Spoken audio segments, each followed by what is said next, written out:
Scholars, the media, and outraged parents believe that violent video games cause violence in teens, but using rhetorical analysis, I now know they can't be right. So to prepare for my argument, I found the most flamboyant picture of myself and played several hours of GTA 5 and Call of Duty Black Ops 3. According to the text, a review of the effects of violent video games on children and adolescents. Children spend about 40 hours per week watching television and films, listening to music, playing video games, and spending time online. And a nationally representative sample of U.S. teens, 99% of boys and 94% of girls, play video games. And 70% of 9 to 18-year-olds report playing violent M-rated for mature players 17 and older games, where 89% of video games have been found to include some violent content. The article then goes on to say that in a first-person shooter, players have the same visual perspective as the killer. If the game is third-person, the player controls the actions of the violent character from a more distant visual perspective. In either case, the player is directly linked to a violent character. Whereas in a violent television program, viewers might not identify with a violent character. To begin constructing an argument, we need an example of a popular first and third-person shooter game, and lucky for you guys, I just so happen to be a gamer. Allow me to introduce Black Ops 3, the latest addition to the Call of Duty franchise. In this futuristic first-person shooter, I play as a soldier with the call sign Outrider.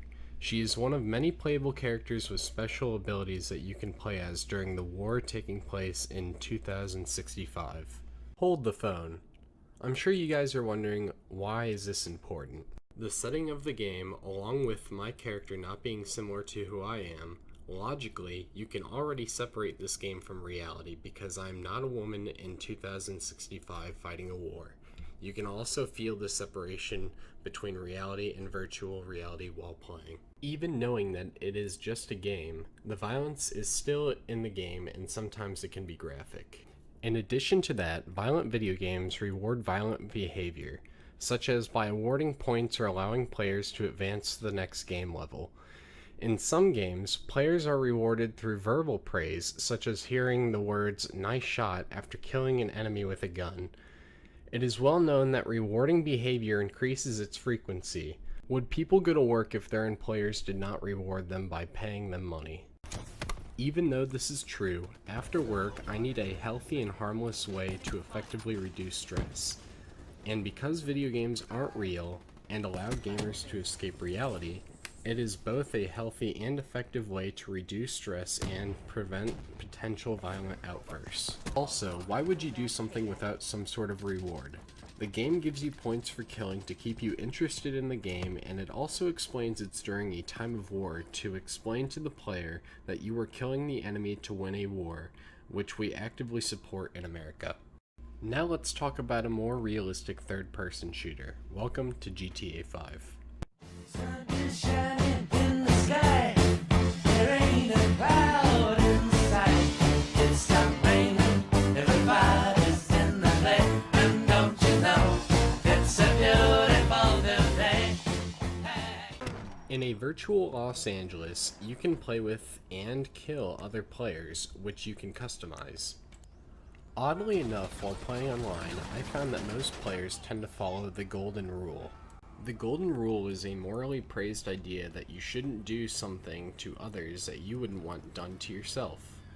For example, because I killed this guy, I'm more than sure he's going to come back and try and kill me. Killing is always bad, however, because of the idea that reality and virtual reality are completely separate, you don't feel as bad. In addition to that, the game even punishes you by calling the police. In addition to that, it makes you waste ammunition by shooting other players. Oh, what can I do for you? Oh, hey, you're in trouble. Okay, I'll deal with it. Just as predicted, he got his revenge and I experienced the Golden Rule while reducing stress in playing video games. This means that the game effectively condones shooting in real life because you wouldn't want to be shot in real life using the Golden Rule. Thank you for watching, and I hope this project was effective in proving basic ideas of why video games don't cause violence in teens using rhetorical analysis.